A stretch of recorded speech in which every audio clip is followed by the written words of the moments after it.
okay, an aluminum salt deodorant that does a great job at clogging up the pores, but then has carcinogenic activity. It disrupts senescence naturally in the body. So then it's linked to breast cancer. It's linked to dementia. So you're putting aluminum salts. You're absorbing it straight in your body. Damn. So and that we're just that deodorant. What are the toxic foods and products that are probably lurking in our kitchen counters and our bathroom cupboards right now that are making us sick?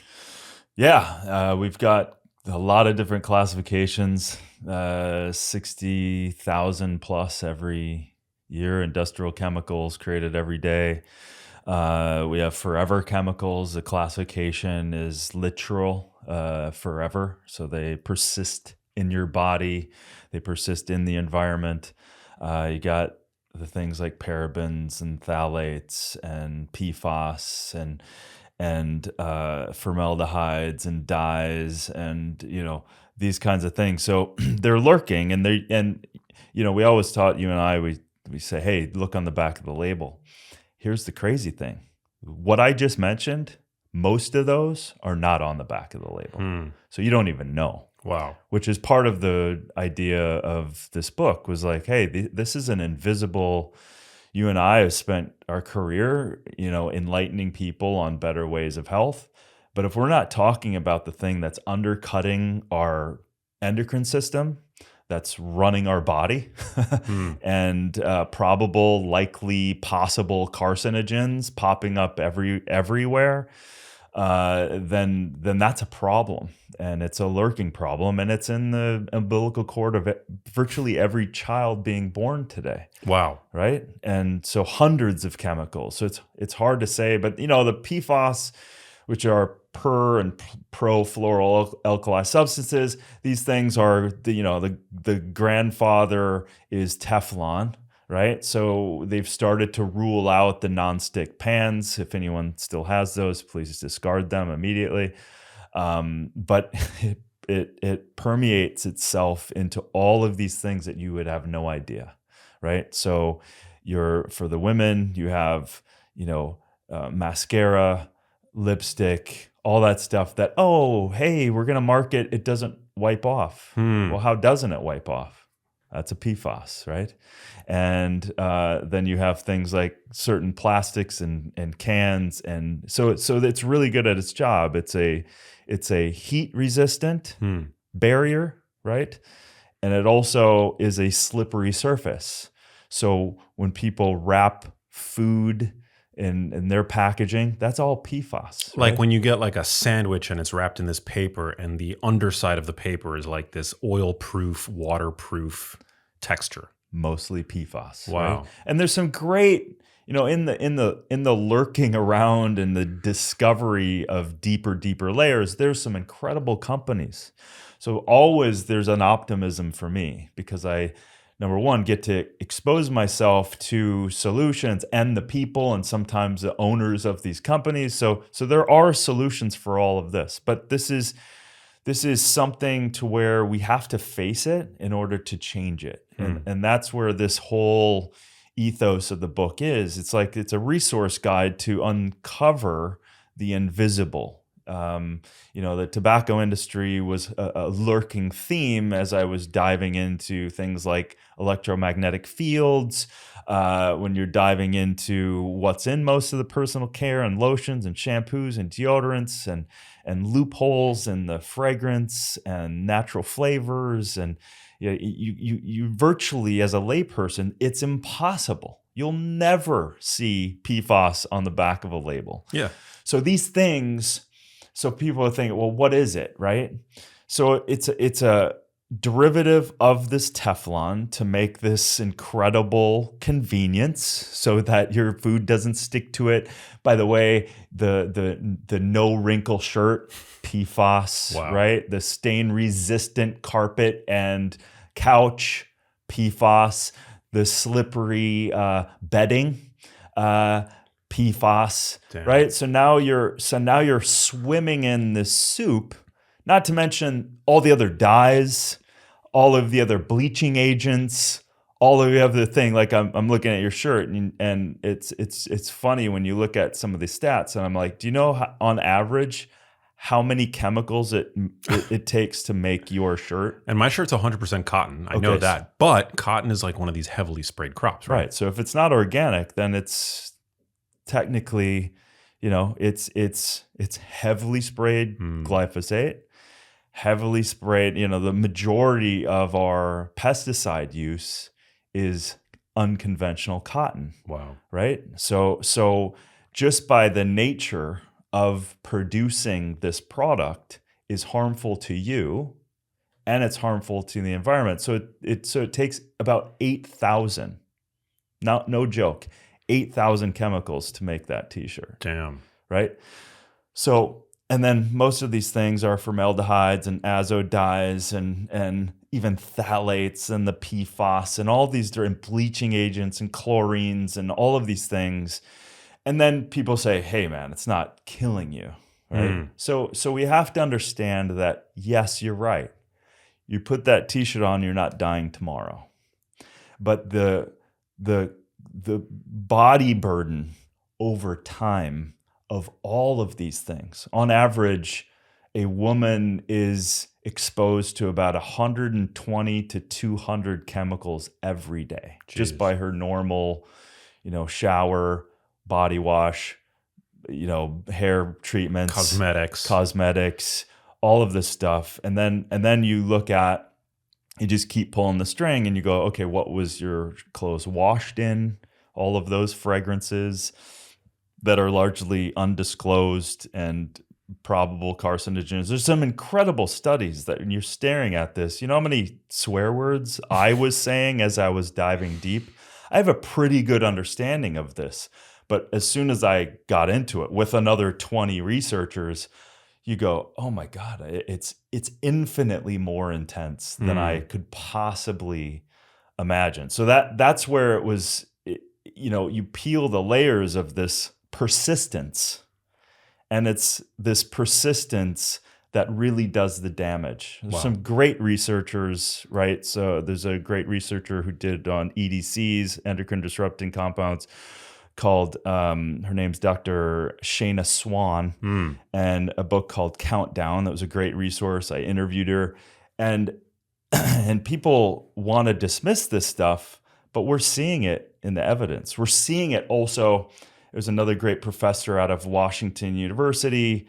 I forget her name, but she did epidemiologic look, and she goes, so not only the persistence of phthalates and parabens and EDCs on our day-to-day, but now because of our environment, we are actually turning on unwanted gene expression and passing it to the next generations. Wow.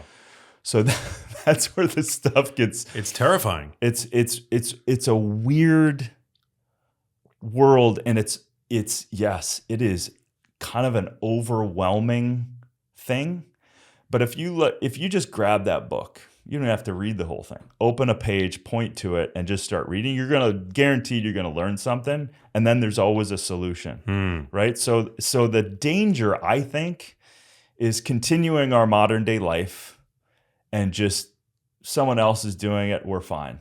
And over and over and over again, the research is showing danger, and yet the regulatory bodies don't back that up. There's clear stuff where literally the WHO will be recommending, or this is carcinogenic, and then the FDA says no. It was the glyphosate, right? So 1974 we started using glyphosate, right? It's the most widely used pesticide on not only our clothes, which we just discussed, but also our food, right? So they've been kicking that can down the road, i.e. the tobacco industry. Yes, it needs more testing, but we keep using it, right? So then the WHOs go, nah, it's probable and likely a carcinogen through our research. And then literally the FDA says, no, we don't find that, right? But then the studies, and you read them as you become aware, when you read this stuff, when you discover these things, and you're scratching your head going, I don't get it. Right. Like, I don't understand how these regulatory bodies are even using that title in any form or fashion. And the fact that there's widespread disagreement. I mean, the fact that the research and the consensus statements by various governing bodies is equivocal, right? Like the fact that it's banned, you cannot take a substance that's banned in Europe, but it's free to be used here. Right. That should raise eyebrows. Of course. And by the way, the European Union is infinitely better at regulating most of these things. Like they're starting, there's 9,000 different PFAS derivatives that it's used throughout our environment and in our environment every day, but they're largely starting to check those off the list. The Toxic Control Substance Act they enacted, which is this is funny, man. So when the regulatory body like an EPA or an FDA has to regulate the chemicals, or in this case a PFAS, okay, they're not doing it. So no product that I offer in the book that I bring up, no classification of any kind of industry has to prove that the product is safe first, which takes a bit to get your head around that.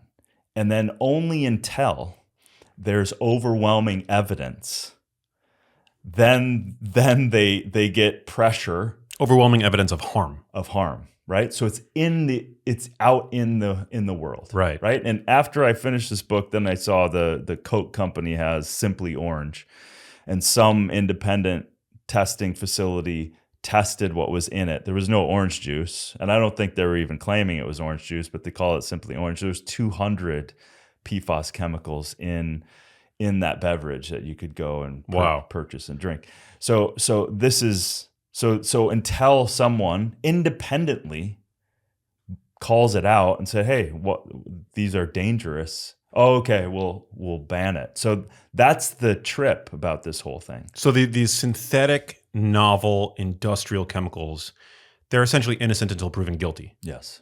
Which it should be the inverse. Yes. Guilty until proven innocent, right? Yep. It's particularly for a synthetic chemical. And particularly on the human population. Yeah. And innately, Max, the crazy thing, as I love the environment, as we all should, it was very clear that, and you'll appreciate this, so as something comes in contact with our ecosystem, our body, right? It's precious and it's minute. Minute changes create all kinds of things, right? Yeah. If it's harmful to your body, innately and inherently, how it was created is damaging to the environment at large, right? So you have industrial agriculture, right?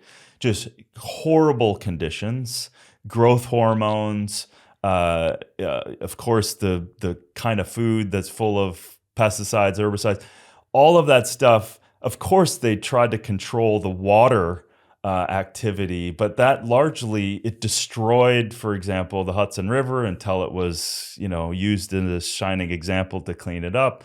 But these things just, and they say it. Sometimes they even say it in the media. We're going to do this, and then no one holds them accountable, right? And even it's happening in the PFAS world. A few of the companies, I think, I believe Sweet Greens, right? Because I know those guys and they're trying to do everything. So Sweet Greens and Chipotle and a few other big boys say, hey, we're going to rule out PFAS by X amount. But then there's no one to kind of hold them to the fire. And that's where all of this stuff, you and I, we and your listeners, and that's why we have to have these conversations.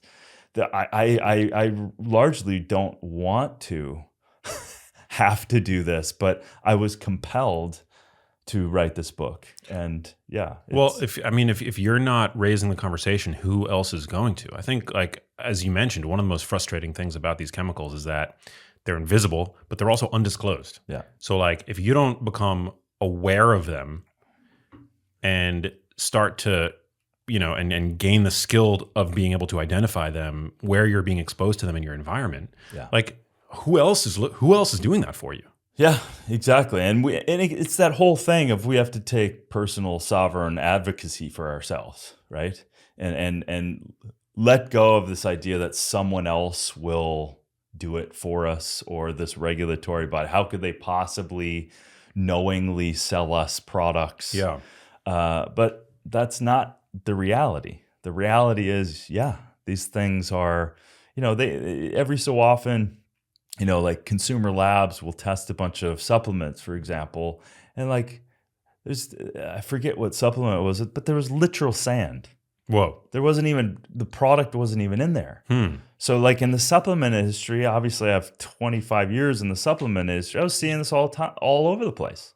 And even the natural flavors, right?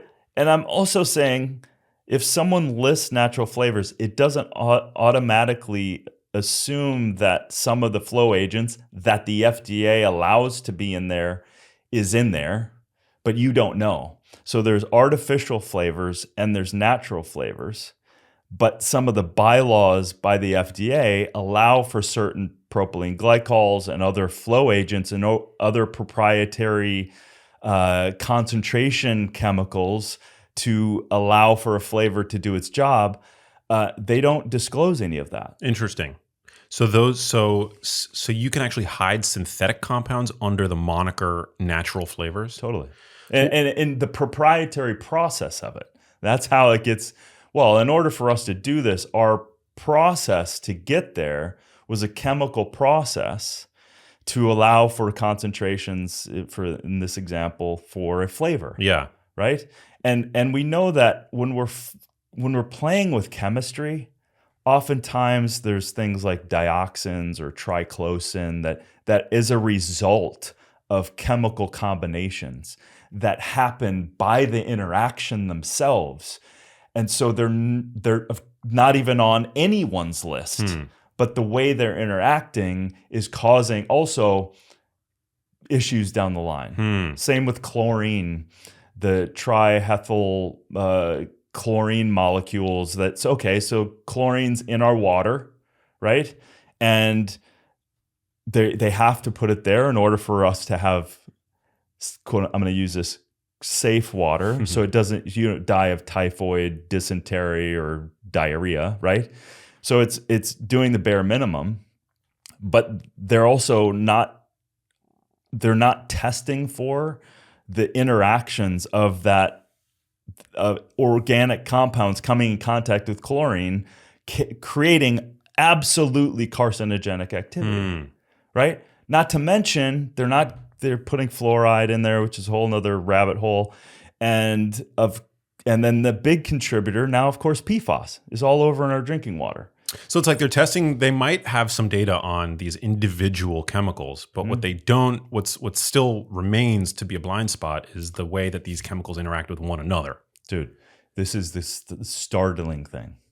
So on average, 60 to 80,000 chemicals, industrial chemicals, are created every year to make our products, to make those convenient products. Yeah. Of those individuals, only about 1,500 are tested. None of them are tested as they interact. Wow. So in life, when you take a shower, you don't have a filter, your skin is being hit with all kinds of chemicals, then your body wash, right? Your soaps, your conditioner, your towel, what kind of synthetic fiber is it? What did you wash it with?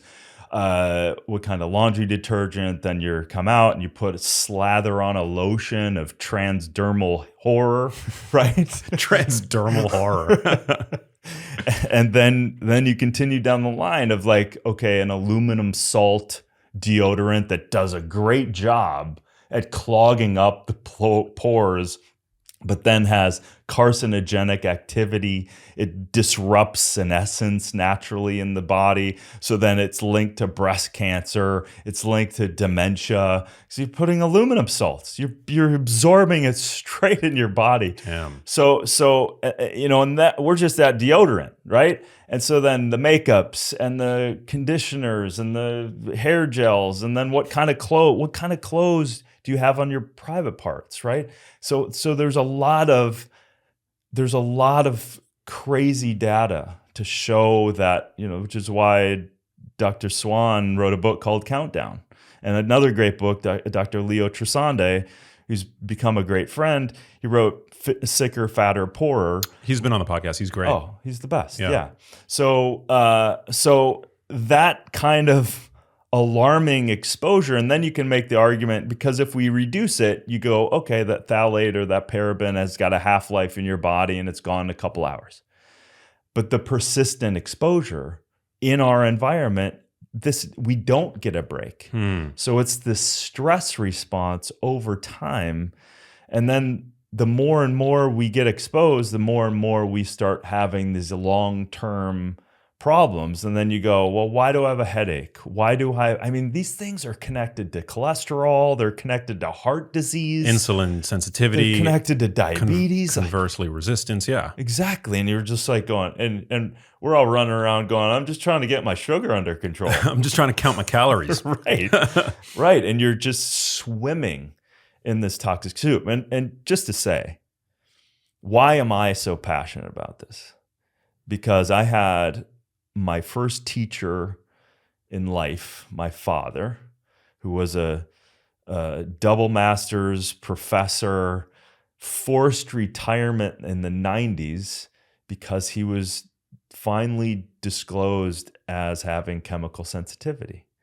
So he was, and I was in college at the time, and he started talking about, I'm having neurological problems, I'm losing energy, I can't think. And this is a high functioning dude, right? And you're like going, you first think he's crazy. And then all of a sudden he gets enough doctors, and then he starts doing his thing. He's a professor, he's a researcher, he starts researching. And then back then he comes up with tapes, VHS tapes, starts handing them out to all his colleagues, handing them out to us, writing out, printing out research, highlighting it for everyone. This is a real thing. This is the perfumes and the parfums and the deodorants. Please, if you're going to be around me, don't use these things. And by the way, they're harmful to you. I just have a really high sensitivity to them. So he was forced retirement. What were his symptoms? Fatigue, brain fog. So you're thinking of, he came from family of engineer, World War II pilot, his brothers, right? And then him, professor. So he's like, when he couldn't think, that was a big deal. Right. So lack of energy, couldn't think, and by the way, that exposure would last him. It wasn't just like, he would be down for days. So when he would walk into a room that he wasn't in control of, he could smell new paint. He could smell the carpet, and he would run out of the room because he knew if he stayed there, he would be exposed, and then it would take him 2 or 3 days to come out of it. So him giving me a care package of non-scented, clean products that he had vetted, it was the protocol to coming home my last 2 years in college. So just by me doing that, obviously then I'm reading all this stuff and I'm like, and then I start to feel better, and I didn't know I was sensitive, and I'm not. I can walk in I'm just super sensitive to chemical anything. So that was the book's dedicated to him. And I think that unraveled the rest of his life because he went into depression. He picked up drinking alcohol after 30 years of sobriety. Wow. And that was it. He died on the death certificate. He died of alcoholism. Oh, man. So for me, having spent a lot of time writing Super Life, dedicating my life to this stuff, there's an invisible elephant in the room, and it was screaming at me to write. And, we're in a weird world. Like it's easy to just go la la la and just continue on, but whether you're sensitive and you feel it or not, you are definitely being affected. And we see this many, many ways. The testosterone of men is plummeting by this exposure, and obviously in what people are eating. And of course, you can make the argument, you got 60% of all Americans who eat ultra processed food as their 60% of their calories. Crazy, right? And then you have children eating 70%. Yeah. You're like going, wow, that's not, and I just argue, well, it's non-food, chemicalized creation that is more pharmaceutically based than, and so that's your calorie choice dominance, plus these personal care, plus your environment, plus your clothing. Man, how the hell did we get here? And I really don't even ask that question anymore, actually. It's surprising that we're here. But, you and I have gotten to know each other. And one thing about me, even though I come from Minnesota and we're all pretty nice, I'm not nice, but I like to deal with the truth. And so this book is saying, hey, man, you can listen to this or not. You can take a little bit of it and apply it. The point is that this is a dangerous thing that we're doing, and you can do a lot to change it and minimize. I think of all of this as pollution and stress. So it's polluting. When I smell a fragrance now, I not only think of my dad, it's polluting to my neurology. It's polluting to my body. It's affecting my endocrine system. And, from cell phones in your pocket to petroleum-based clothes and, stretchy jeans and elastane, which is, petroleum, all that stuff just to be nice, form-fitting. Okay. But these things over time have consequences. What's the cost? Yeah. I think it's important to at least mention that a lot of these compounds were introduced into the environment with good intentions, right? Like lead was added to paint to help it dry faster. Right. And the gasoline. Right? Yeah. Like there are so many, like sodium nitrite added to processed meats to help prevent botulism. Now we know that it's a potential carcinogen, right? When it converts to nitrosamines in the body. I mean, there's probably countless examples, like Teflon made cooking easier. Yeah. It was better living through chemistry. Totally. Right? Which starting in the 50s, like we lived like pretty rudimentary lives, and then we started to develop plastics and all of these other compounds. Of course, only later to discover. Yeah. Because of that whole like innocent until proven guilty philosophy. And maybe, and you bring up such a powerful point, because maybe it was because of the Industrial Revolution, we were like, hey, we want to get back. Let's get going. So we don't need to concern ourselves with our plumbing of lead pipes.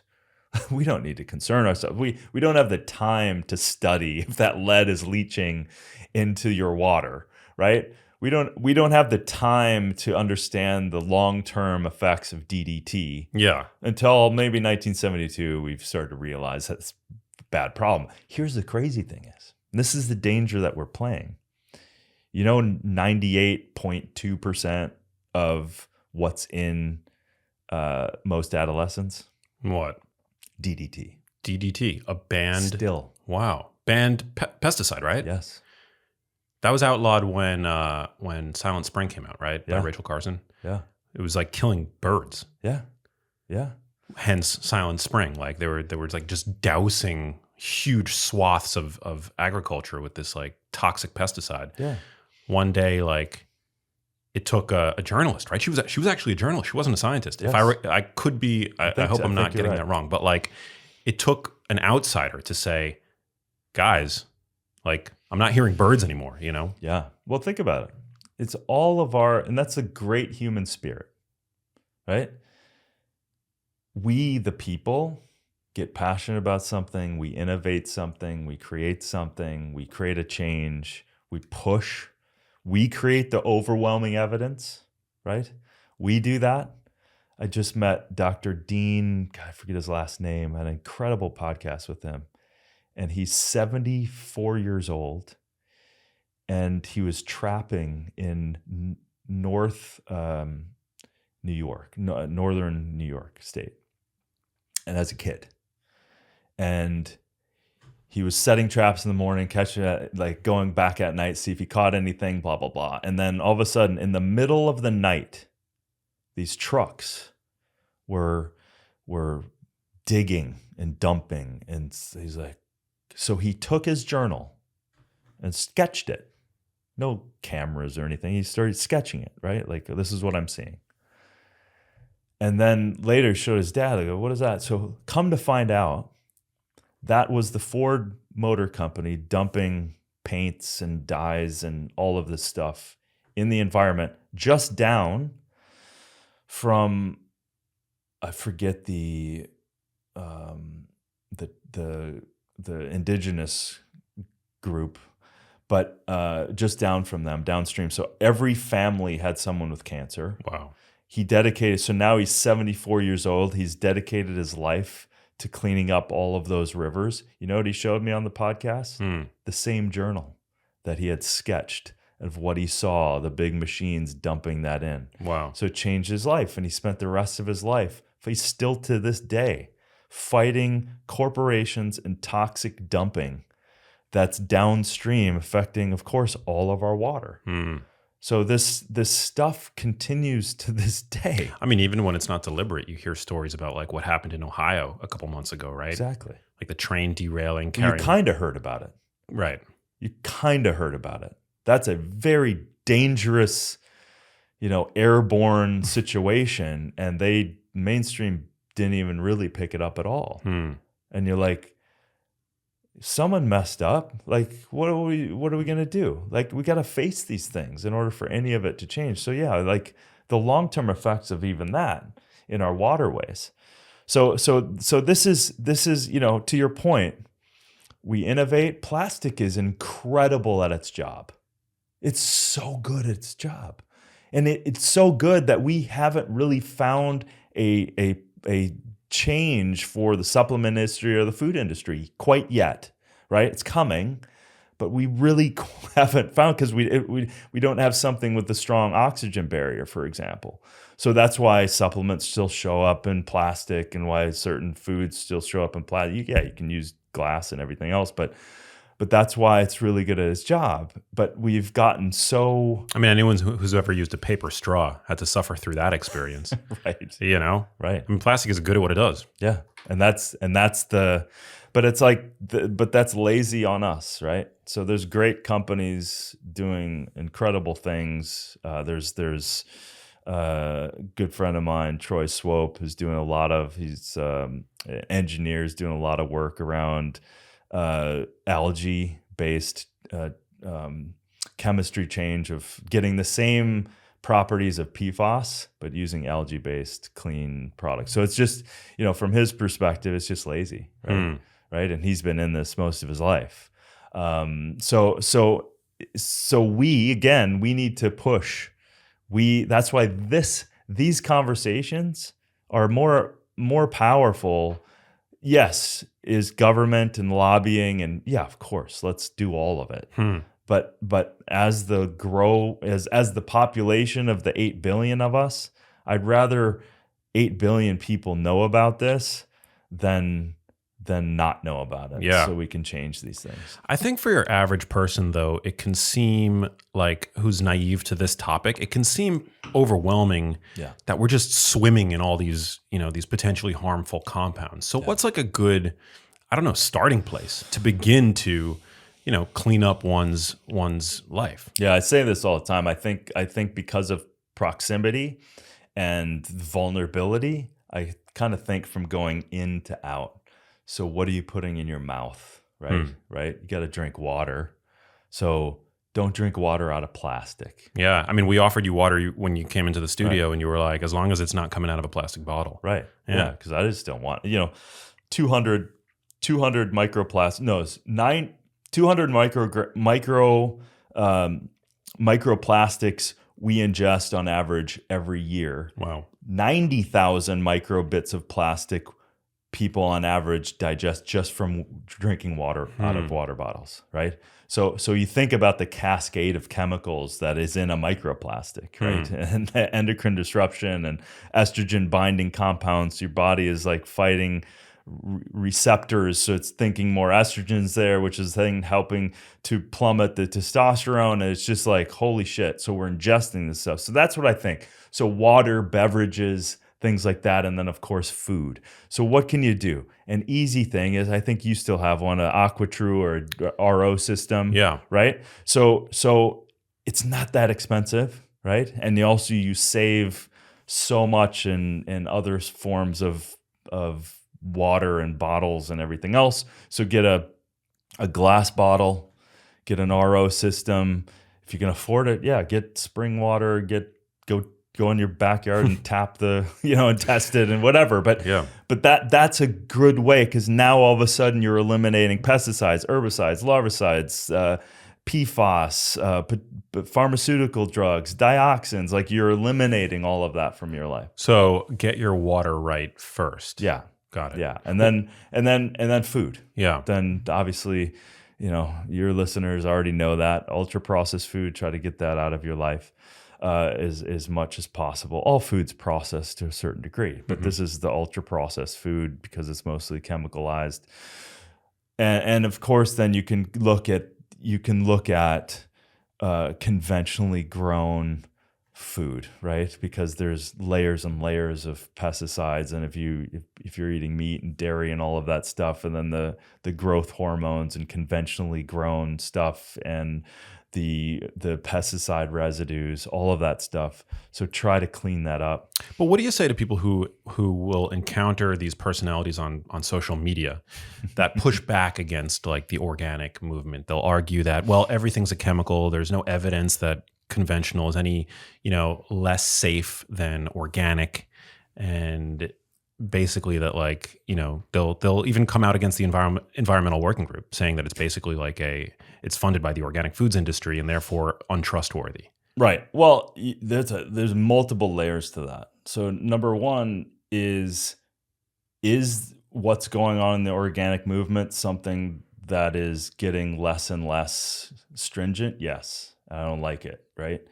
And I've been in several facilities around the world where all of a sudden you just turn a lever and that non-organic becomes organic in the food chain. You're like, and no one knows about it. Right. So there's shady stuff in there. So you can make the argument, yeah, but for the most part, people are trying to do the right thing. Yeah. So it's not a panacea. It's not perfect. Yeah. And listen, again, for the lay people, for every person, think of it as like, okay, well, knowingly, I'd rather not have pesticides, herbicides, larvicides that are definitely linked to diabetes, cancer, heart disease, hypertension, metabolic disorders. Like, yeah. So my common sense says to me, I'm going to do my damnedest not to be exposed to chemicals. I'm going to bet on nature more than I'm going to bet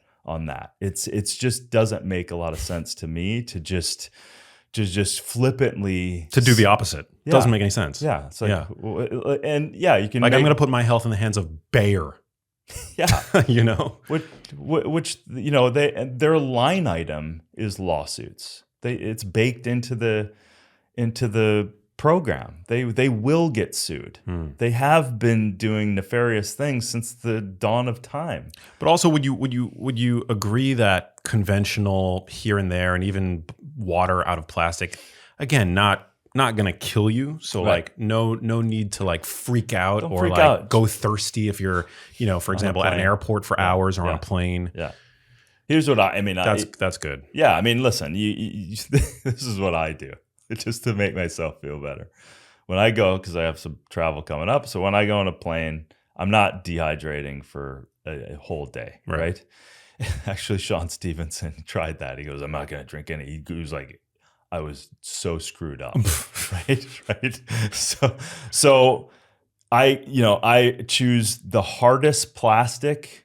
I literally feel them. The hardest plastic means probably less plasticizers. Interesting. The more squishy, and they're almost like, some of those really cheap ones, you can really just ball them up. Yeah. Just stay away from those because those are definitely chelating more and more plastics in. So go to a hard plastic like, I don't know, like an Evian or a Fiji or something like that if there's those choices. Well, also those waters, like I know it's like kind of odd to think about water as like a potentially processed food item, but it's like spring water, like Fiji or what's the other one? Evian is less processed than like Dasani. Totally. Which is, or Aquafina, which is basically like tap water that's been run through like myriad industrial processes with, So yeah, that makes sense. Totally. So you have no idea what you're getting in some of those. It's basically a water treatment facility sticking out and getting into the bottled water game. I've actually stressed myself out at the airport thinking about, because when I travel with like a shaker bottle because I mix protein shakes and stuff on the road. And I've wondered, okay, so like if I have to pick the best of the potential evils, right? Like I'm either going to go and refill my water bottle at one of these like refilling stations, which God knows how often they change the filters in those things. That's just tap water basically at the airport, like airport tap water, right? Or buy water from like a plastic bottle. Yeah. I used to, feel really good about myself from going to the refill stations. Now I just I'll buy Fiji. Yeah. I will. This is what so I have I'll take my hard water bottle of glass with me everywhere. Obviously it's empty because they don't let it in, but apparently I'm going to try this time. You can say it's medical grade water, and apparently they have to let you through with water. I'm going to try it. I'm going to try it next week. Let us know. And if they say no, then I'll just cool, I'm going to dump it out on your foot. Whatever. Yeah. But so I will buy that water. I will go sit down and I will literally pour it into my glass. And then because listen, we can talk all day long about water and structure and everything else. But if you take that water, they do know that hydrogen bonds change when the light hits it. So you can put your water, I now have it in the glass. I put it next to the window. I shake it up. I create some activity. I feel better just drinking out of it, even though it's just a thing, right? It's a placebo of at least me feeling better about it. That's what I will do. And I definitely, so from there, then that you're always trying to improve your health. You're always, if you have to use, non-conventional, please wash them, right? Because they blast them, especially at ripening and the dirty dozen. So think about those foods in the dirty dozen. Those are the foods like strawberries and berries and all the lettuces. So it's exposed. It's not like a banana that you can peel it. Now, there is evidence that shows that those pesticides still penetrate inside of the food. I haven't read those. I just talked to some doctors that say that some of those studies exist. Clearly, I don't want to eat non-conventional food, but you do your best to wash those things. It's some great DIY stuff to really get some of the pesticides out, like hydrogen peroxide, baking soda, soak, all that stuff. Vinegar, salt. I've seen some of those studies. So some of that stuff. So that's how I would view it. And then so cleaning up the food, and then as you kind of move out, what's your personal care? What are you slathering on your organ of the skin? Right? What are those? And if I think of the personal care stuff as nutrition as well. I take the same stance as that.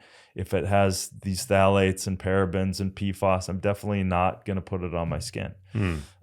So that's the way I look at this. And then you start going out. Okay, what am I wearing? I cringe at the data around diapers and children, right? These throwaway plastic fragrance-filled diapers that are full of chemicals that these precious little babies are in all the time, and there's definitely transdermal activity of these chemicals, coming into the body. So and then you go out to your home. Probably particularly dangerous for females. Yes. Because there's a lot more surface area.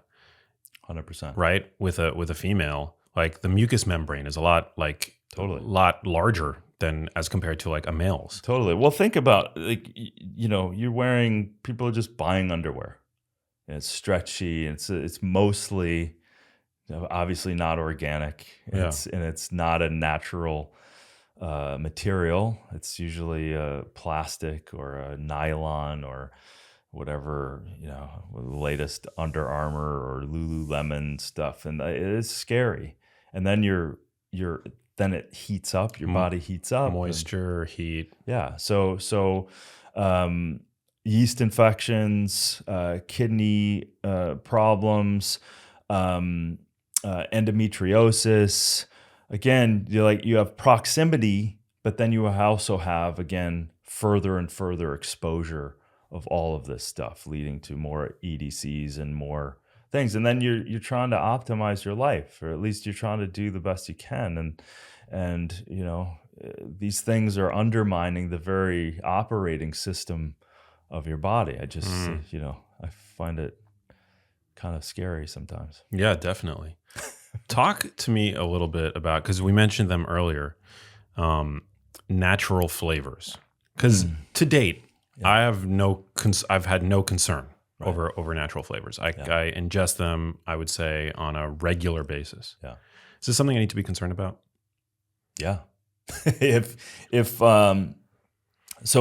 they're not disclosing, there is great ways to create natural flavors, because ultimately the best way is, if you want a concentrated flavor, you can water extract it, concentrate, keep water extracting. That's some of the flavors we use. We don't allow for flow agents. So if you just are a layperson or a company that's using natural flavors and you haven't determined what you don't want in that flavor, it probably will be in there because it's easy.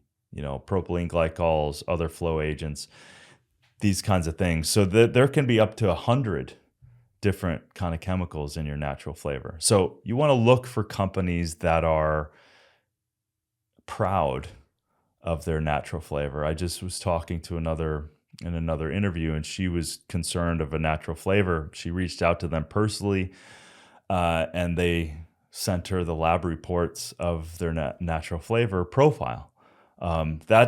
That's rare because that's a vulnerability for a company, especially if they're big, because anything can change with especially supplements and food. There can be micro changes. So to publicly put some of that stuff out is not a common practice. It's also like that's probably the recipe of whatever flavor the product has. Yeah. So there. I mean, listen, there is truth to sometimes it's important for companies to go, well, that's our proprietary process, but mostly it's a loophole for them to not disclose. So some of the natural flavors, if they are using certain chemicals and they say, hey, that's our proprietary process, usually the FDA will just go, okay, then you don't have to disclose it. But don't they have to originate in like a food to be even hidden under that alias? Yeah. So it's not, from a natural flavor perspective, it is true in the compound itself, but how it got there, how you're concentrating it is using a chemical or a extraction process. There was what was it called? I forget the name. I was in the middle of India, right? It was Beachbody days, and I was digging into, and there was a kill step. There wasn't a flavor, but it's a little off topic, but there was a kill step where they could finish the product, organic product. They could put it in a room, turn on this chemical, and it would penetrate through all the packaging and create a kill step of bacteria. What does that mean? Meaning that typically certainly the supplement world, if you're processing a botanical, there has to be somewhere along the way a kill step for bacteria, molds. It could be heat. Oh, got it. It could be irradiated. It could be pasteurized. It could be something along those lines. You have to prove sterilized somehow. Yeah, sterilized in some way. And this was a packaging, fully completed packaging, and they were proud of it. And then I looked up later, and I can't remember the chemical. Of course, it was connected to there was carcinogenic activity. There was endocrine disruptor, but of course, that's not on any lab. It was just their kill step, and they don't have to tell anybody about it. So it penetrated all the way through. That's how weird this stuff gets. Yeah, like you don't know those things, right? And so. The natural flavors, largely, I don't freak out about it either. Like I come up and kind of like,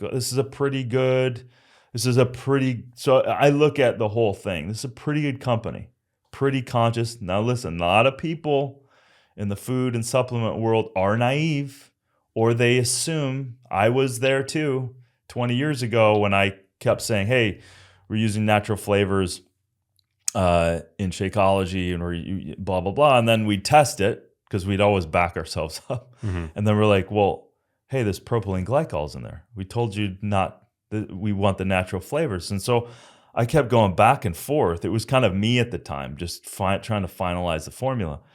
And the guy, and then I test it. And I go, it's still there. What are you doing? He goes, well, that's a natural flavor. And so we just kept going around this loop. Then I looked in the FDA bylaws. I'm like, oh, they allow certain level of these chemicals in the process of this natural flavor. And that's where I said, okay, you are saying it's FDA natural flavors. Here's what I'm saying. Take out these things in that flavor. And so you have to create your own protocols. What if on the ingredients list you see something, it doesn't say natural flavors, but it says natural vanilla flavor. So it's getting a little more specific. Does that make you more comfortable? That makes me more comfortable. Yeah. Good to know. Yeah. Or like natural chocolate flavor or natural, Yeah, I mean, I would have to dig into specifically what that is, but it depends on the latitude of the word. Yeah. And there is too much latitude. Do they, because you come from the supplement industry, do they tend to identify these potentially worrying compounds on like certificates of analysis? No. They don't? No. Not a normal C of A. Wow. No. They're basically saying, this is what's in it, the primary ingredients. It was tested for the listeria and and the microbiological activity, certain levels of it, and then there's no real deep data on a C of A. Wow. Unless you ask for it. Got it. Yeah. And that's where you can, as an independent, when I was doing a bunch of stuff, I would have accounts at Covance Labs, Mickelson Labs, and then, and certainly when I was getting into Barukas, I'm like, okay, what the hell is there anything on this? Is there any toxins? Is there any molds from that safety perspective? And then you're like, okay, what nutritionally is in there? And they're not going to test it if they don't know what to test. So you have to tell them. Yeah. And so you have to, like, a little bit of an indicator and a little bit of understanding that maybe this chemical soup of flow agents or concentrators are in there. If you don't ask for that to not be there, it will probably be there. You're a big superfood. Well, you're a superfood hunter. Did you catch that there were headlines a couple months ago about like chocolates being contaminated with like lead, heavy metals and things like that? What went through your head when you saw those headlines? Not surprised. I see it all the time. But don't like all like aren't there like myriad forms of produce, fruits, vegetables that like when you buy them, even if they're organic, that contains some level today of like heavy metal contamination? Yeah, and that's the industrialized world we live in. So it's raining down on us. Hell, there was can you imagine how surprised I was when way back in the day we were doing heavy metal analysis of all our botanicals, and maca was riddled with heavy metals. And you're like, you're in the middle of nowhere. And then come to find out there was 9,000 illegal mining operations throughout the Andes. So it was raining down. So think about what we're doing. Cities and the production facilities and the industrialized way. So we're creating all these soil-borne, water-borne, airborne toxicology that's raining back down on us. So if we're not mitigating that, if we're not testing for that, that's what happens. So you're not required. They weren't required to test for heavy metals. That's not part of the protocol, right? So they're just like, okay, well, this is coming from Peru, this is coming from the Yucatan, like this chocolate is like, and you don't expect, because you're like, well, let's say it's an artisan, beautiful chocolate, and some of these weren't, but let's just say. But you don't know the downstream effect of our modern world has contaminated so much, right? Go in the middle of Pacific, and there's albatross that are consumed to death plastic. Wow. And it's the furthest island away from anything on the planet, right? And these albatross are dying. Damn. So that's just the muse of so many things that we're doing. So if you don't test it, you don't know it. There is some companies with just a naivete, but then there's also, again, all throughout the book, all throughout the stuff, plausible deniability. You don't have to prove that it's safe. No one is there saying, here's the protocols you need to go by, and you have to prove this is safe before you can sell it. Nobody, doesn't exist. So should we be concerned about chocolate? Yeah. I'm not concerned about it because I know where to get it, right? So, but for the most part, now, since the alarm has been raised about this, the West Africa chocolate, I wouldn't consume any of that stuff. That's the majority. That's the commodity. That's the gnarly, dangerous, not only for the workers, but the environment and how they take care of those people, but also the process of it. Industrialized cacao, it's a commodity. It's worth a lot of money. And I wouldn't consume anything that's not organic, right? And I would do your best to know where that chocolate, like I'll get 100% cacao from what's a company, a good company that has some good vetting, and they sell bulk stuff. One's called Z Naturals. And so I'll just get 100% cacao wafers. I'll get a bag of it for I'll get 20 pounds. Whoa. Yeah, and then I'll just suck on these wafers for the next, year. Love that. Right? Yeah. So, and if I want to play around, I'll throw some monk fruit. I'll create my own little chocolate bar. I'll, as I get formula crazy. But is there a specific geographic region that you look for, like where the chocolate the cacao that's harvested appears safer? Yeah, certainly when you're talking like the true artisans and wild cacao, that's where, if it's in the Amazon on the Peruvian side, the Amazon on the Brazilian side, that's probably better than most. And then Central America is also, all of that whole hub and that equator hub, from the Yucatan to Central America to even northern Peru and into the jungles, like that. Those are great places to largely get it. But again, you don't know the process either, because once it's picked, fermented, maybe there. Bali, I used to get a lot of chocolate from. Wow.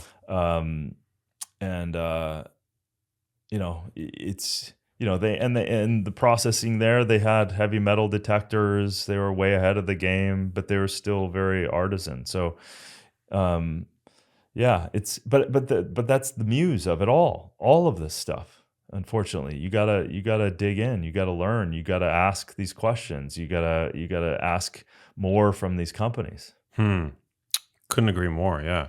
What from the food industry side, what should they be doing? Should they be doing more rigorous testing and making that data available to the public, or? Yeah,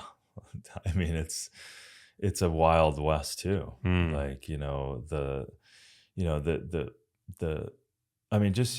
look at industrialized, conventionally grown anything, and even organic. It's like they're throwing,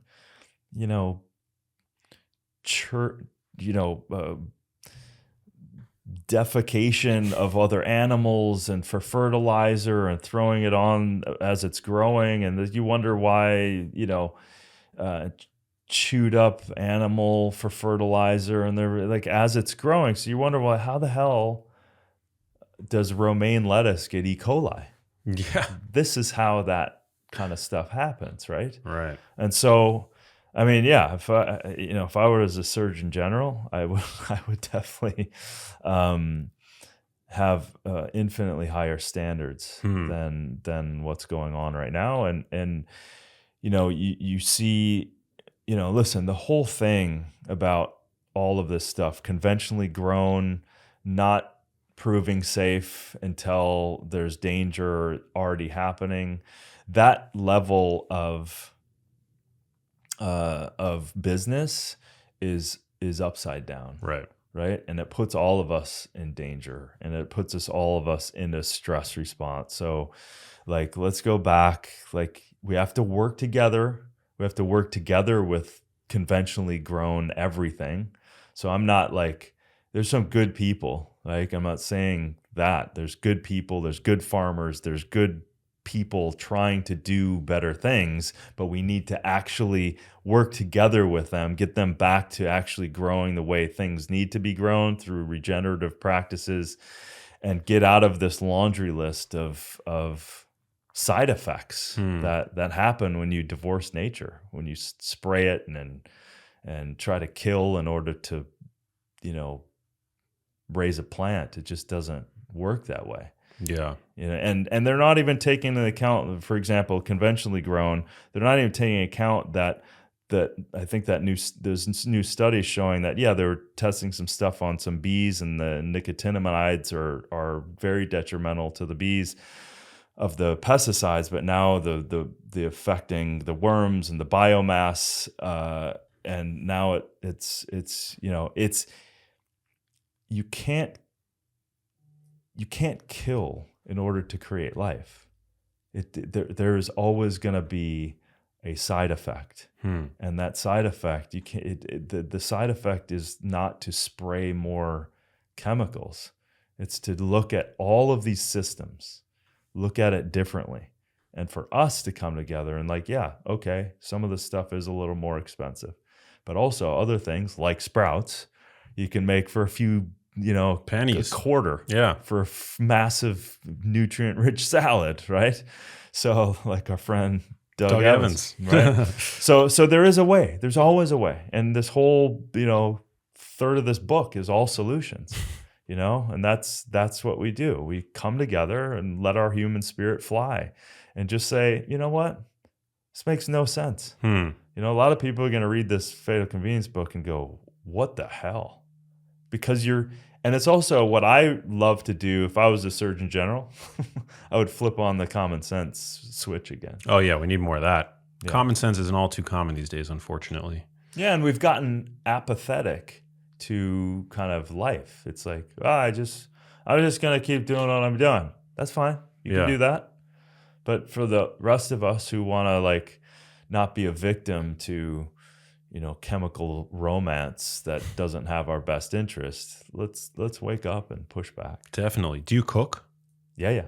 What kinds of cooking utensils are you using? Because we talked about Teflon, obviously, but what are some like healthier alternatives? Yeah, well, certainly pans that are stainless steel, pay for really strong pans. A good friend of mine is a chef.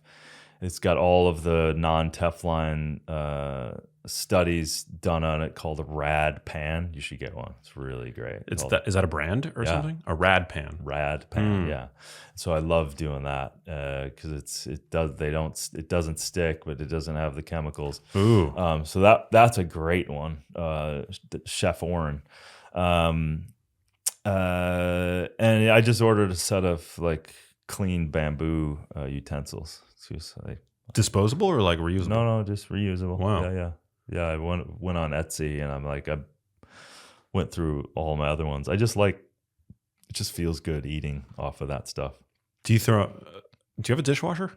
Or you currently no? Yeah, because you live in a yurt, right? Yes, I still do. You don't have to live in a yurt though to be free of exposure to these chemicals, right? Like. No, again, it's a daily practice of just, and like I don't stress about this stuff, but I've had time to integrate so much, and that's a beautiful thing about time and new habits. Yeah, and then when you get to integrate all of this stuff, you just feel better. You can get rid of a cologne and actually get an essential oil that's actually great for your central nervous system, and has other beneficial, uplifting compounds that are good for you and don't destroy in the process. So colognes kind of feel like an archaic, like They're a bit, I feel like previous generations, right? Yeah. Like I grew up when I was a kid, my dad would put on cologne when I would wear cologne as a child. For sure.